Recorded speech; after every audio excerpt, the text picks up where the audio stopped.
Hi friends, I'm Chelsea Grayson coming to you once again from the Office of the CEO. This is my show where I can help you be more successful in your current career, and I can also help you successfully transition to a new career. So today I wanted to touch briefly on my top 8 tips for being a more innovative and visionary thinker. Now, this is super important to the extent that you want to elevate from merely being an employee of an organization to joining the C-suite and ultimately running a successful business of your own. Because the very first thing that a CEO or a successful member of the leadership team of any entity does is come up with a strat plan or a piece of the strat plan that sort of encompasses the moonshot visions of what the leadership team wants for the company over the long term, right? Over the next 1 to 5 to 10 to 15 years. There's always a tactical plan that's built out underneath that goes down by the verticals, and everyone has to figure out what their part in the play is going to be in order to implement those strategic initiatives. The very first thing you're going to have to come up with is a set of strategic initiatives in a strategic plan. And it can often be really difficult for folks who have come up through the ranks to sort of shed all of the naysaying, all of the pessimism, all of the temptation to say, no, this isn't going to work and here's why, or you're thinking too big, let's be more risk averse and let's just stick to what we know. It's really hard to overcome that temptation, really hard to designate the time and the space and the grace for yourself to have the really big visionary thoughts, but you absolutely have to do it because it's only from that wide funnel that you, again, are ultimately able to build out a long-term vision for the company, build enthusiasm from within the employee ranks, and then ultimately establish more day-to-day tactical goals for yourself and for your team. So let me start with a couple of tips and cues that have helped me in the past be more visionary and innovative in my thinking and sort of shed all of the no, but, or yes, and guardrails that I've placed around myself that have really just stagnated my ideas. All right, so here it goes. So ask yourself, what would happen if I changed the product or the service or the system by which I do things every day? What would happen? Just clear your mind and think about changing it in some way, shape, or form. So sort of start with that. People don't like change. So if the very first question you ask yourself is, what would happen if I changed it? And not all the answers are bad. Now we're on to something. We can move on to tip number 2, right? Number 2, what would happen if you switched to a new product or service than the one that you guys are offering right now, or you added an additional product or service, right? So think of a problem that your customer is having that you can maybe come up with the solution to, right? As an additive to what you already do for that customer.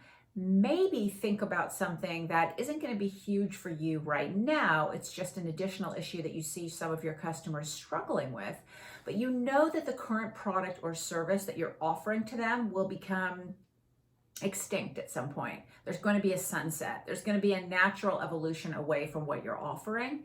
So for example, Kodak, right? With film, print film, right? That still exists to a certain extent, but that was their entire bread and butter. And at some point, and by the way, they were late to the game, but they had to add digital and they had to add it in a big way. But when you first add digital, if you're Kodak, it's not huge. It looks like a seed compared to the sapling of what you've been doing historically for hundreds of years with your big company. But if you can right now come up with that new or additional product or service to offer, and if it can be there when your traditional product or service becomes extinct or becomes a lot smaller just because of modern technology or times, now you're really onto something. So what do you want to add to your roster to take into the eventuality of your product or service not becoming the thing anymore? Number 3, what would happen if you switched to a new customer base or you added a new customer base, right? So think about if you're a marketing technology company and you add customers in the healthcare space. Now, those aren't traditional retailers who traditionally use marketing technologies, but healthcare insurance is becoming a lot more direct to consumer. They're having to market directly to the downstream customer, i.e. the patient or prospective patient, than ever before. It used to be that healthcare insurance companies and dental insurance companies would just market to the companies that would then buy their policies and then distribute it out to their customers. But people are actually buying their insurance and their healthcare services very much directly these days, right? Whether it's on the ACA or you're doing a concierge service with your physician if you're lucky enough to be able to do that, or if your physician says he's no longer accepting insurance. So can you get into a new vertical or adopt a new customer that might be able to use your services that didn't exist before? Okay, number 4. If you are having a problem imagining you want to start a new business within your company, but you absolutely don't do anything in respect of that business, and you're having an issue with sort of reinventing the wheel, think about acquiring. So think about growing by acquisition instead of growing organically.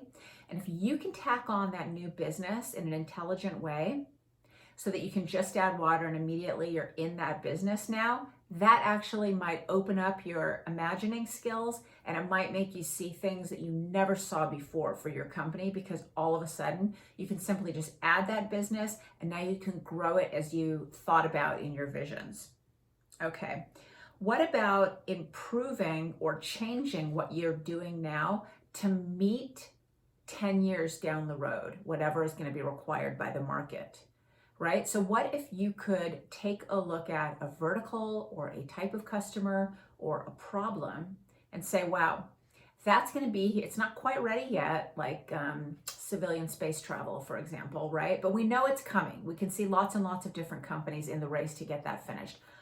How can my product or my service meet that market when that market comes along in robust fashion? And what are the things I need to be doing right now to be ready to meet them first, to meet them in the most powerful way, and most importantly, to meet them in a way that creates barriers to entry for any competitors for my product or service? Okay, number 6, know that nothing is off the table. Nothing is sacrosanct, right? Think about everything as a magic wand opportunity. If you could get rid of all barriers, cost is no issue, resources are no issue, time is no issue, people are no issue, what would you do? So nothing is sacrosanct, nothing's off the table in terms of adopting or dismissing, and everything can be bought or served. Number 7, make time for the big picture. I can't stress this one enough, right? If you are fortunate enough to be able to be attempting to be a visionary and to be more innovative in your thinking, that means you might have some folks around you who can help, who you can delegate the sort of day-to-day meat and potato tasks to, so you can clear your own desk and give yourself time and space, energy and grace to be innovative and have visionary thinking. So clear your desk, make time for the big picture. And finally, once you've come up with some stuff, bounce it off of other folks, whether it's your colleagues horizontally so you don't feel threatened, whether it's somebody completely outside the company or outside of your wheelhouse. Do it in a way that it makes you feel comfortable. You don't feel like you're going to be telling somebody else some valuable IP that they might take down the line, right? Talk to people you trust, but talk to people who understand what you're talking about, so they don't just sort of sit there and say, that's interesting, because you want them to challenge you. You want them to say, wow, that is cool, but now in my vertical, here's the things that would impact that, and here's what I would need, and here's the additional bells and whistles. And then you can grow your own vision, but it'll be intelligently, because you'll understand how your vision impacts the entire universe, so to speak. So there you have it. Those are my top 8 tips for how to start thinking more innovatively and to start having more of the C-suite mindset, which is extremely important, because I know all of you are going to end up in the C-suite, whether it's at your current entity, a future entity, or your own entity. So make sure and drop me a comment. Let me know what you think. Hit that notification button so you get notified every time I drop a new video. Please subscribe to my YouTube channel, and I'll see you next time from the Office of the CEO.